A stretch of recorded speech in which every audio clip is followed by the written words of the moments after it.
Hello and welcome to the Knowing Self, Knowing Others podcast, where we discuss self-aware leadership with thinkers from around the globe. I'm your host, Nia Thomas. Join me as we talk to today's guest.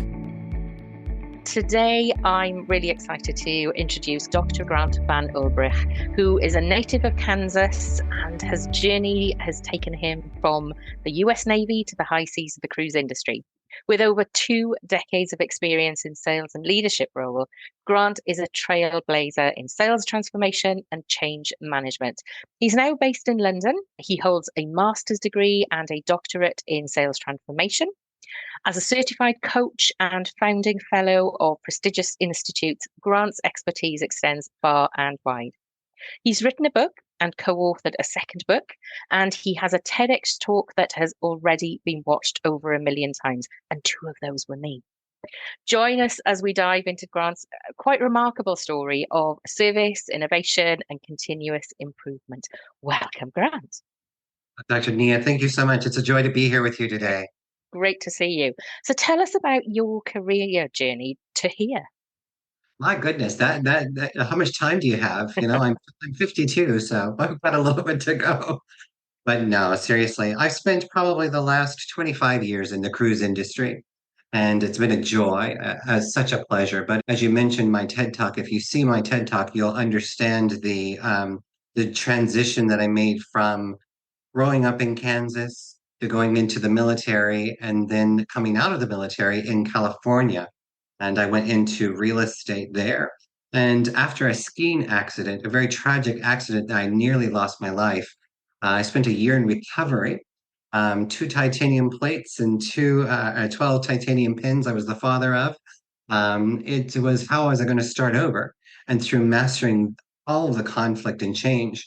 But that incident actually would bankrupt me and make me homeless for a second time in my life. And it was then that I discovered, after recovery, a year later, the cruise industry. And the cruise industry has just been phenomenal. It is a place in travel, in tourism, in hospitality. There's something about putting people on a ship, and the ship departs, and you have over 90 different nationalities from around the world in one location, and somehow peace is possible. Whenever we are in land and we watch the news and we see that, oh, well, about all the conflicts, and they say that the world is not going to get any better, you know that that's just not true when you live and work in the cruise industry. Because we see so many people, even from conflicting nations, that all of a sudden are brothers and sisters in having a great time together. So peace is truly possible.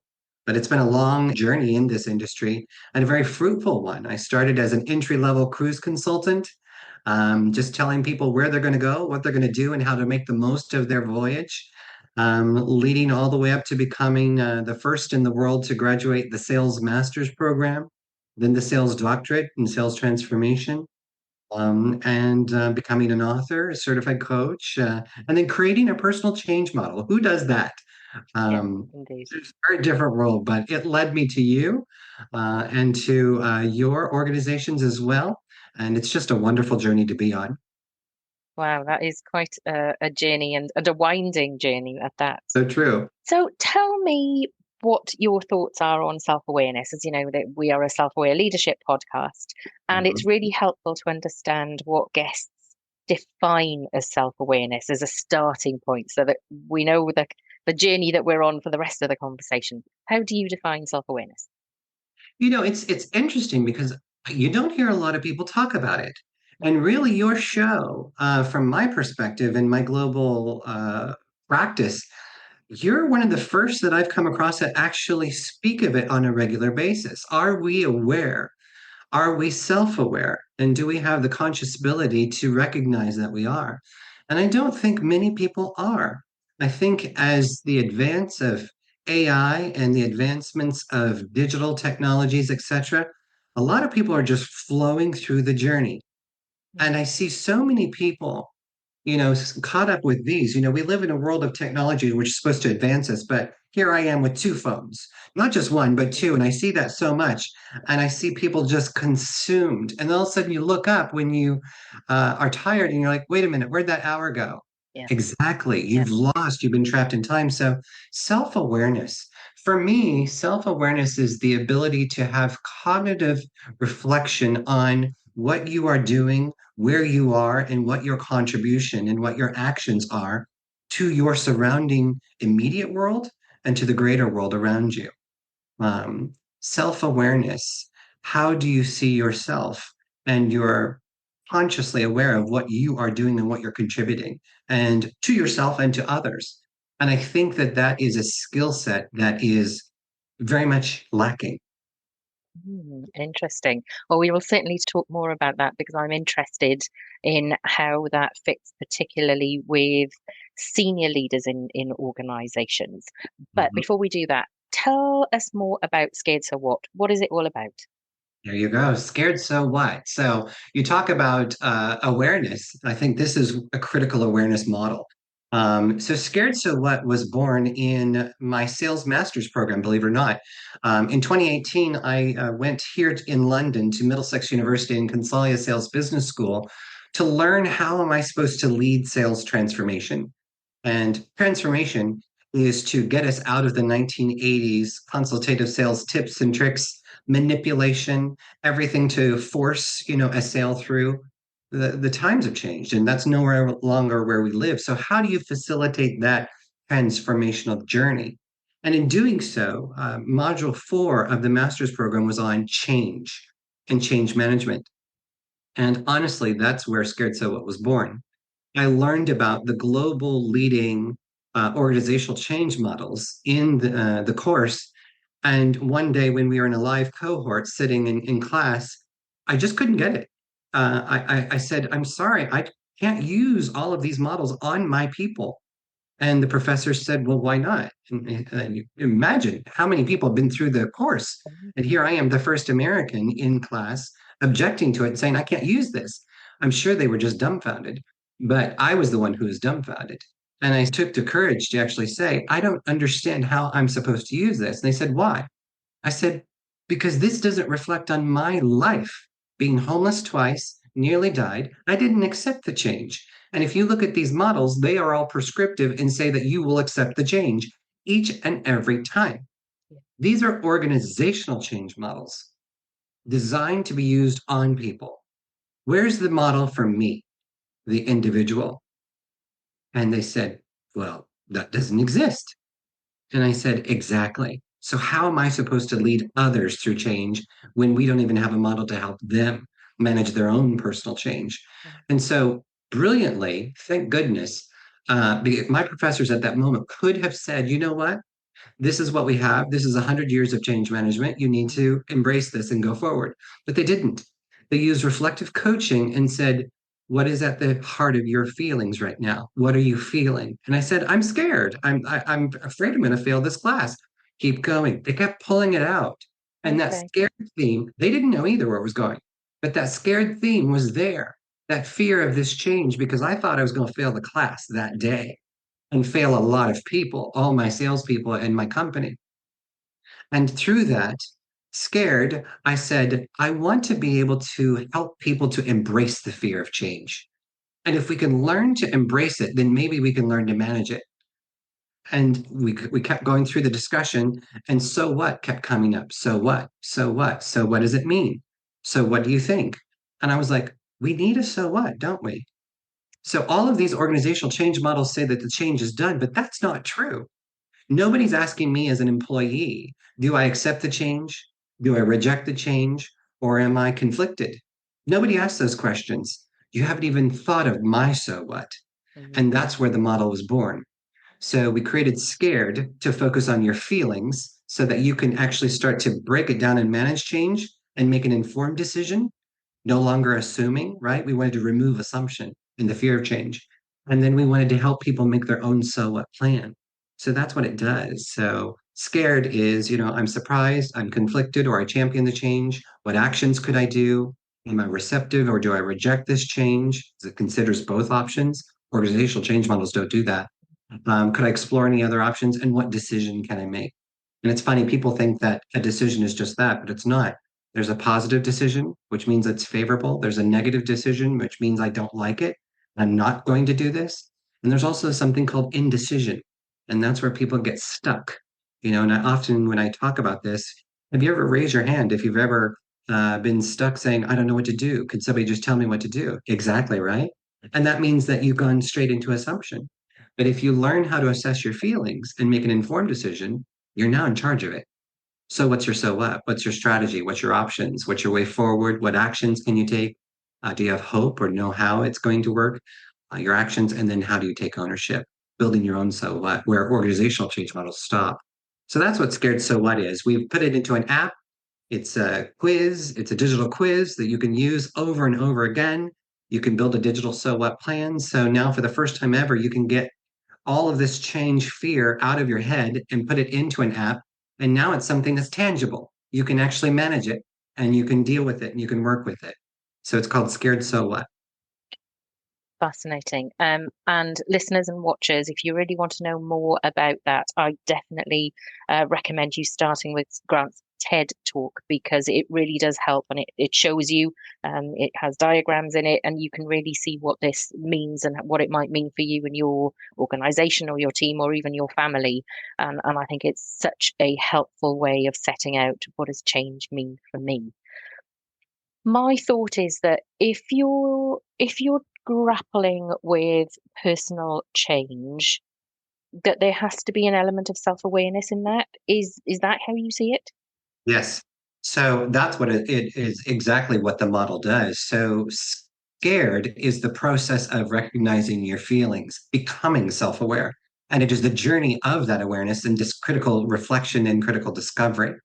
So if you think about change, what people go through it, and especially a fearful change, but the opposite is also true, a positive change. So think like getting married, moving house, getting a new job, all those wonderful things. You still feel stress, anxiety, fear, nervousness, rapid breathing, cold sweats, goosebumps, etc. It doesn't matter if it's a positive change or a negative change. To your point, how do we become aware of what we can and cannot manage and what we can and cannot control? Scared does that. So it allows you to break down the change and get out of your assumptive feelings and assumptive directions and knee jerk reactions. You've heard that before. And it allows you to break it down so that you can become more critically aware of where you can stand. And then from there, you can actually can control your journey. And so I think from a self-awareness perspective, this tool is very enabling and very empowering to do just that. What are your thoughts if somebody is coming to change and they don't have self-awareness? Does Scared So What help them to achieve it, or do you have to work with somebody to get them to a point where they can then work through the scared element? Yeah, it's a good question, and there's two schools of thought. The app actually facilitates it for you. So the app will do self-facilitation when you go through the quiz. So the scared part, what we're trying to do is to all of a sudden make you interact and reflect on the change. So how we do that is with a self-assessed quiz. And in that, you name the change itself. So let's say it's a new job. You name it, new starting new job on Thursday. Great. You now are in a digital control. Since we love to be in a digital world, we're actually putting it to work for yourself versus just swipe and scroll. So then once you've named it, you start to then take the quiz and you're reflecting on each question on your change. And it's 30 questions. We ask the same question six different ways so we can assess truly what is inside you unconsciously. So we're tapping into your unconscious bias as well. And then it gives you that critical outcome. So it now allows you to see visually in color codes. Red is negative, green is favorable, and gray is indecision. And then you can see your scores and your weights. So everything comes to life for you. So whether you realize it or not, you then are becoming self-aware because the change is now coming out of here and going into a tangible item you can hold to touch. And so it does help to facilitate you on that journey. But likewise, as a supervisor within an organization, I then, as a coach, if I'm using transformational leadership and coaching practice, I can then use it to help further make my employees self aware. So if the employee has gone through a scared quiz and they feel trust enough to come and share it with me, I then can use Scared So What again to pull it out. I can help them to build their own So What plan as well too, furthering their education and furthering their own awareness of their identity and their change management. I like that idea of it being very visual. As you said, it's red if you're negative, it's green if you're positive, and the grey is that part in between. And I think that really does demonstrate what you said at the very beginning, that our change models that we're usually used to is this singular line that expects that you go up and down and that you come to an end. But actually, if we're saying there's red and green, well, you can go up, you can go down, you can move. It's not that singular line, is it? It can really be a squiggly line. My journey was so interesting. You look at these organizational change models, so many of them have been manipulated by organizations to Mm. suit their narrative. One true, and I'll give just a little bit of my book away, the Sara curve. Many people attribute that back to Dr. Elizabeth Kubler-Ross, who created the change curve. And they said that this was her model. Well, I actually interviewed her son, Ken Ross, who is the president of her foundation, because she's unfortunately no longer with us. And he said, my mom didn't make that. She didn't make the SAR curve at all. People came to her many times. She was aware that people wanted to use her models within business practice. And every time she said, that's not what it's for. I built this for people who are experiencing death and dying in a clinical medical facilitation, not for business. And it's amazing how many people just adapted it anyways. And it's always been attributed to her. And unfortunately, she's no longer here, but her children are. And so I thought that was amazing. Models can be adapted and models can be used unintentionally or intentionally in different ways. And so what I've built was Scared So What. I based the model on energy, positive energy, neutral energy, and negative energy, because it has to match the way the human mind works. We can accept change and we can reject change. And sometimes we're just in the middle. We don't know where to be. So there has to be a model that supports that. And it feels like where we are in the world of work, we are moving out of that industrial paradigm where employers did things to their employees, to employees being engaged and being part of decision making. And I think this tool is of its time, it's needed now, and it really does reflect what change is for people in the world of work now. No longer do we tolerate our employers doing things to us. We want to be part of that conversation. So I Mhm. think it's really useful. Thank you. Tell me about your cruise industry experience. I'm particularly interested in the leadership of that. What are your observations of leadership within the cruise industry? Because, of course, the cruise industry is massive, isn't it? It's huge and it's global. Huge. Yeah, you're talking about 50 plus years of innovation. Royal Caribbean alone, 60 plus vessels around the world. But Mm. there are hundreds and hundreds of cruise ship vessels around the world, hitting every country, hitting every port. It's just such a vast industry that affects literally the whole world. But leadership, how do we define leadership? There's so many different viewpoints on it. And me, I like to stick with a foundation because there are many different variable styles that can be applied to leadership. But if we look at what is the starting point, whether it's transactional leadership or transformational leadership, and transactional leadership is about a methodology of tell. I am going to tell you what to do and I'm leading. Transformational leadership is much harder. It is about fostering empathy, care, development, and it is about not self recognition, but recognizing the efforts and strengths and successes of the others. And it involves coaching and mentoring. So there's a vast different amount of elements that go into that. And if you look at the cruise industry, we're no different from any other industry. We have all realms of leadership styles, leadership practices. So it really is varied. But I will say that the cruise industry itself, if I think of the ships, it's very much from a positive military style of structure. And if you think about it, I know these both of these worlds because I was in the military on ships as well too. You have this almost the same identical ranking system: Mm. captain, staff captain, officers, senior officers, junior officers.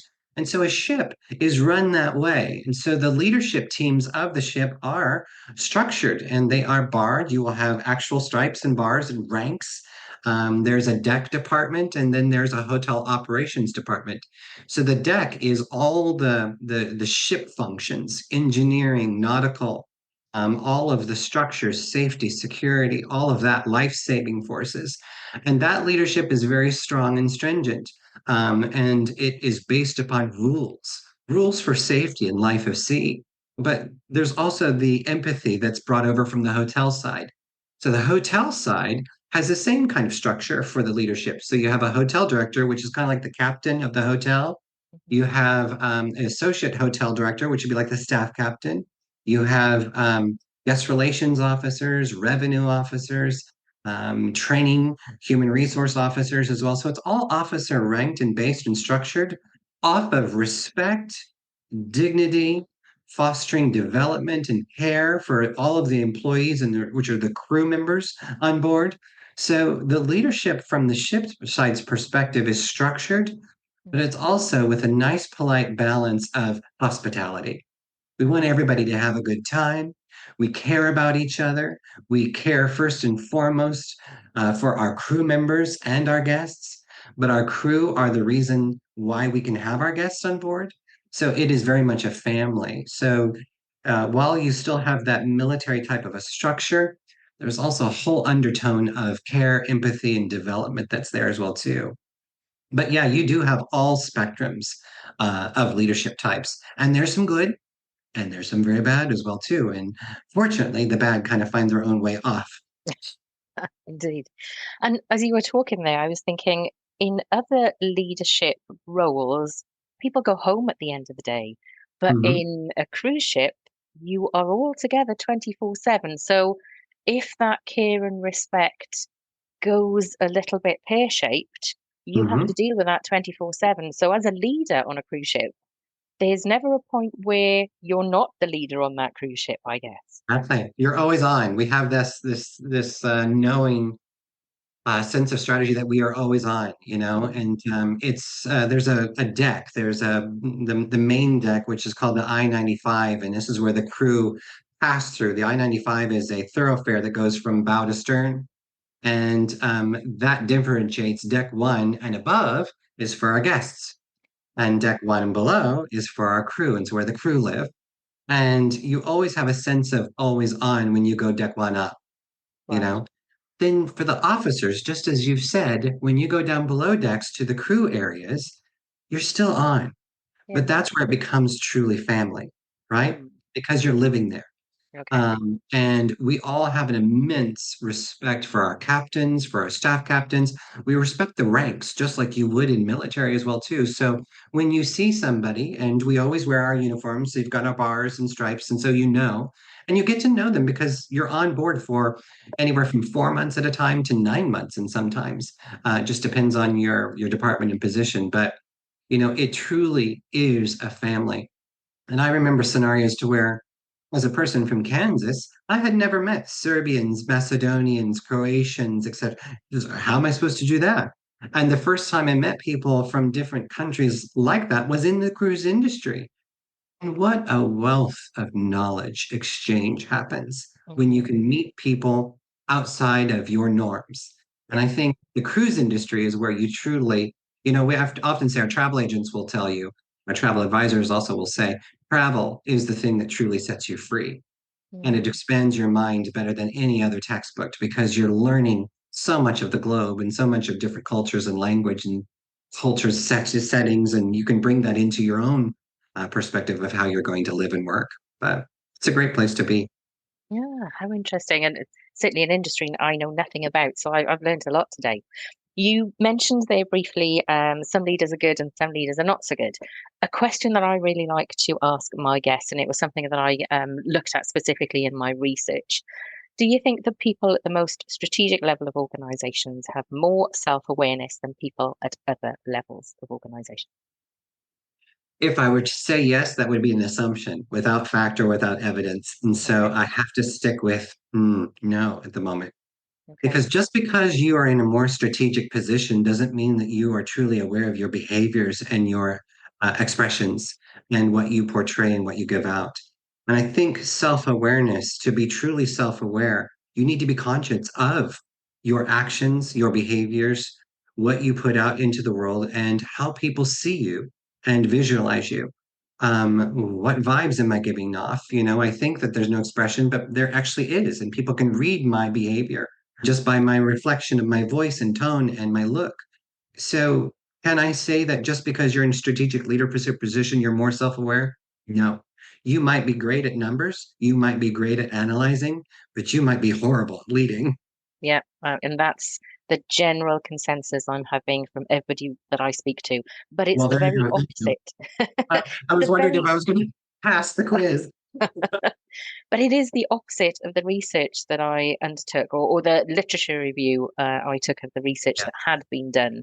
I really do think that this is linked to this industrial paradigm versus the knowledge paradigm that we are moving into, and I think that that change is very, very evident. I agree with you. And it's interesting. We talk about leadership and who can practice it and who can't. I remember in my doctorate doing my literature review on transformational leadership, and it showed that the vast majority of evidence showed that senior leaders are the only people who could practice transformational leadership. Oh, And okay. they kept referencing CEOs and senior vice presidents and people like CFOs and board members, people of high affluence and high positions. But yet, to get into the doctorate program, I had to qualify for my bodies of public works. And some of my public works within the cruise industry, I did as a junior level manager. Mhm. So, how do you practice transformational leadership wherever you are? And in my dissertation, I actually showed the evidence of where it is possible for anybody. It's about you. How can you be the entrepreneur? How do you tell the story using narrative hermeneutics? And then what types of tools will you give to lead others? Because you can lead from anywhere. You don't have to have a title. And I've proven that multiple times over within the cruise industry, building big departments, building the first office of diversity and inclusion in the entire cruise industry. I did that as a director, junior level director. How do you do that? 100,000 people strong, but yet all of a sudden you're getting an entire cruise line to shift towards diversity and inclusion. Um, it just shows that it's possible when you learn what you can and cannot practice. And that is definitely something that I'm interested in, is the notion of leaders at all levels and leadership at all levels, because I think you're right that you don't need to have a leadership title or director in your title, or any such thing, and you don't even have to line manage people to be a leader, because I think if any of us listening and watching think about the people that we worked with, there is often somebody who can represent others, lead others. There's that person who has become the unofficial social secretary Yeah, because they can mobilize people to organize things, and they can bring people together for social events, whatever they may be. They are leaders in their own right, regardless of whether they have it in their title. So I'm true. interested to hear that. And I was thinking that when you were talking about the different levels of the ship, how actually, different people move up and down, and it doesn't necessarily matter what stripes you have, whether you are able to lead or whether you're not. It is Mhm. not necessarily linked to self-awareness and your job description. They may be Exactly. pulled apart. Absolutely true. I love it. What are your predictions for future demands on the world of work? Not to put you on the spot or anything, but where do you think we're going to go in terms of our future demands as employees, and what are organizations going to look like in the future? That's a really good question, and I would be a fool to say I have the answers. But from all the different conferences I've been at, there's so much more a conversation on AI, and there is a real debate on companies being able to adopt it and use it versus IT departments saying with blanket statements, nobody use it, it's not permitted within our company. There's a global movement on technology even further, and I am concerned. I'm fine with AI once I start to understand it. I'm fine that especially to understand that we've been using elements of AI for the past 70 years. You think chatbots, you think WeChat, you think all the different types of technologies that are coming through. Those are all formulations of advanced technology. So I don't have a problem with that. What I have a problem with is the ability for social. community, the community engagement and the community responsiveness and the community responsibilities of people. With the advancement of technology and mobile technology, where people are just sitting here stuck glued in their phones, we are losing cognitive skill sets. So I'm not talking about being able to eat and walk and fall. I'm talking about how to think, how to have a conversation, how to articulate a sentence, a structure, how to tell time, for goodness sakes. Unless the phone tells them what time, we can't read clocks. You think about penmanship, cursiveness, you think about all the cognitive skill sets that we are losing. And what happens when the power goes out? Yes. There's a beautiful example just this week, and this will date this episode, but this week in America, in Baltimore, a cargo ship that was sailing towards a bridge lost power twice. Yes. That was a beautiful example of what happens when the power goes out. Well, disaster happened in that scenario. The bridge collapsed. It ran right into a bridge. Same thing's going to happen one day. You've already started to see stores and retail outlets when the power goes off or the computer has a functional problem that they shut down. People can't think. People don't know how to count back money, change. They don't know how to function. And so I think that we have a wake up call that we need to adhere to and say, how do we make sure we teach the future generation to maintain cognitive skill sets so that we're not stuck in a position of when the power does go out or there is a, God forbid, a glitch or a cyber attack or something that takes it out for us, that we can no longer function in society. And that's a danger. And if we let go of all of our cognitive skill sets and our ability to count, think, cache, speak, reflect in real time in human talk, we're going to have a problem. And that's concerning to me. So I'm all for AI, but I'm also for keeping up our ability to be human, right? I think that's certainly something that I thought about. I've gone paperless probably for the last 7 or 8 years, and all of my information is now electronic somewhere, saved, backed up, saved again. And when the electricity goes out, I cannot access any of it unless Yeah. I'm able to go to my bookshelf and pick up a book, a solid book in my hand. I have none of that. And I Let think you're me right.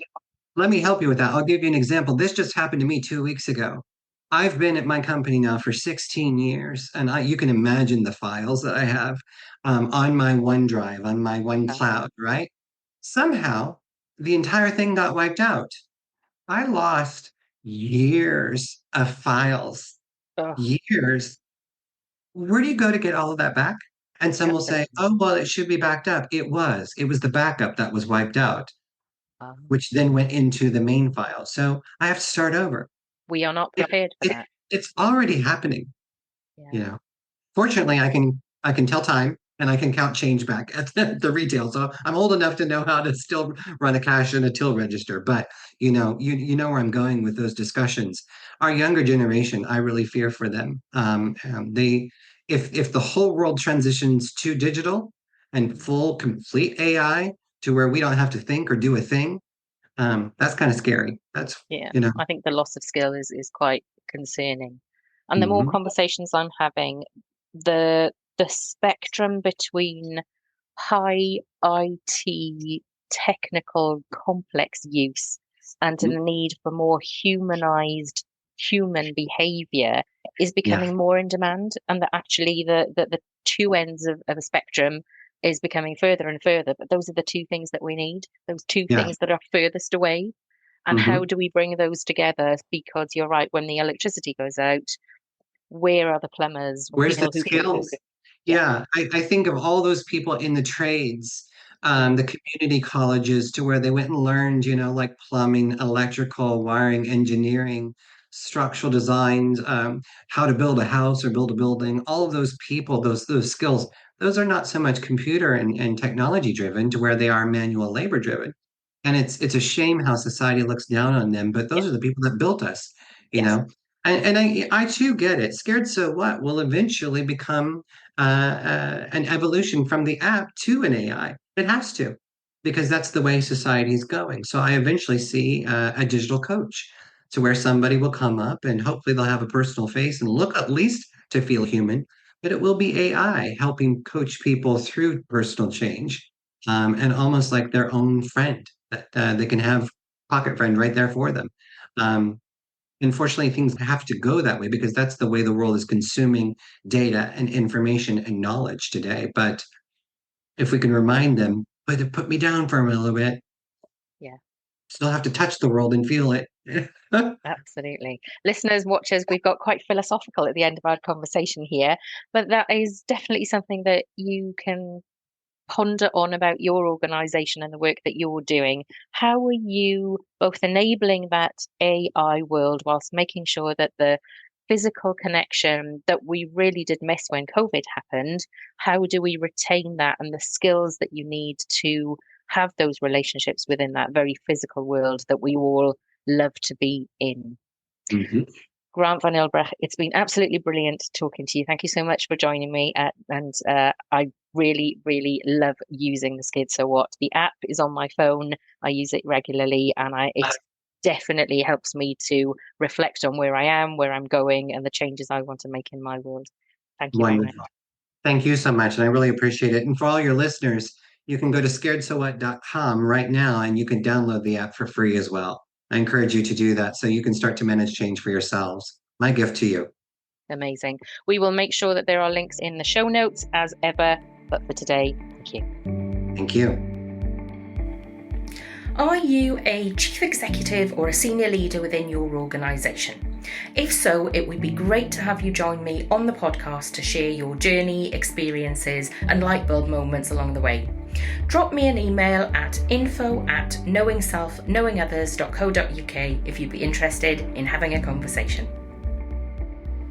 Thank you for joining me on today's episode where we aim to develop self-aware leaders around the globe to generate kinder, more respectful and creative working relationships through reflection, recognition and regulation.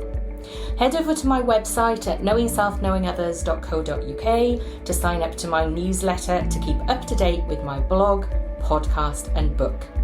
Looking forward to having you on my learning journey.